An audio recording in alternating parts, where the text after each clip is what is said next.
Yeah, so I'm here to give an update on the truck I got from LRM Leasing. I had another issue out of it. It was about 2 weeks ago. I should have been made a post about it, but I was being lazy. But the SAM chassis had failed and burnt up or whatever. I was in the truck. I was in Ashland, Virginia, and I was parked for the night. I was there. I was already going to get some work done at the TA because my stability cable had popped on my air tank back there on the back of the truck. Whatever. So I was, trying to go in and get that work done or whatever. And I had a little wait. No, I didn't have a wait. I got sane about that after I pulled out the bay and pulled back into the parking spot. I was laying down for about an hour or something, and I heard this popping noise. It was like pop. So first I thought it was a truck next to me or something like that or whatever, so I really didn't pay no attention. And a couple seconds later I heard it again, like pop. I'm like, that sounds pretty close. It was like pop. Like, that sounds like it's in here. So I turn around on the bed, I get up and I look, and I see smoke coming up off the from in the middle of the dash or whatever. So first I'm thinking maybe the GPS cord or something burning up or something like that or whatever. I check it, and that wasn't it. So I still see the smoke coming up, so I turn the truck off. I get out, I open the hood, and I don't see no smoke under the hood or whatever, but I look back in the truck and I can still see the smoke coming up a little bit, but it was fading off or whatever after I turned the truck off. So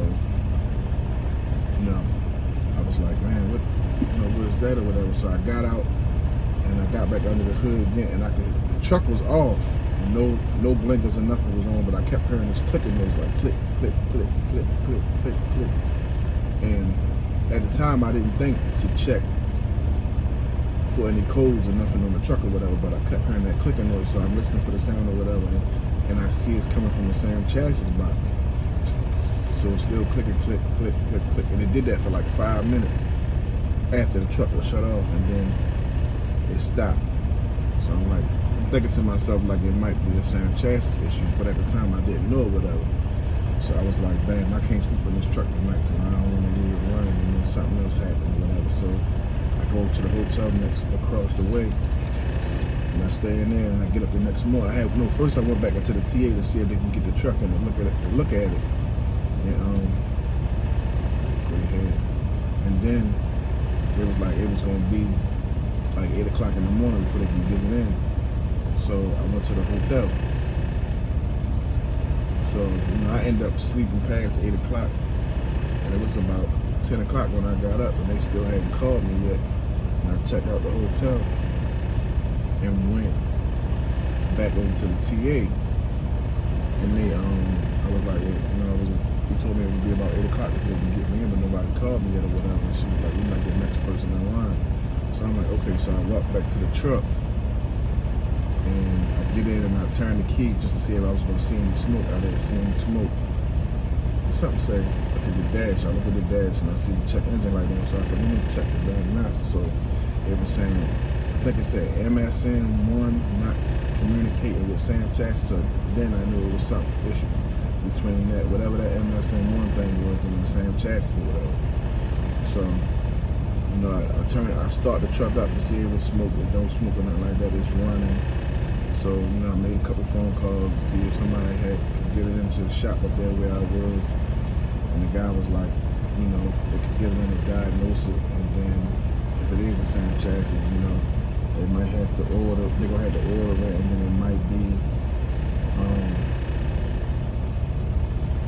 a while for it to come in, and all this shit, because they're kind of hard to come by. That's what he was saying or whatever. So I'm like, okay. So I called Freightliner, and they said they had one or whatever. So I'm like, okay. So when the SAM chassis messed up on the truck, I got an automatic. So when the SAM chassis went out or whatever, the automatic portion of the truck wouldn't work. So I had to shift manually with the shifter on the side right here or whatever. So I drove from Ashland, Virginia, back to Greensboro, North Carolina, and with the truck, just shifted it myself or whatever, put it in the shop. They got it in the next morning, and it was done by noon. It cost me like $2,500 altogether, but that was it. But LRM, they paid for it. They reimbursed me. So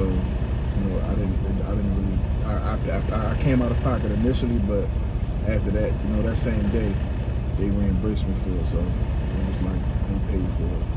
So and that was right at the 30-day mark of me having the truck or whatever. So the guy down there, I think his name is Matt.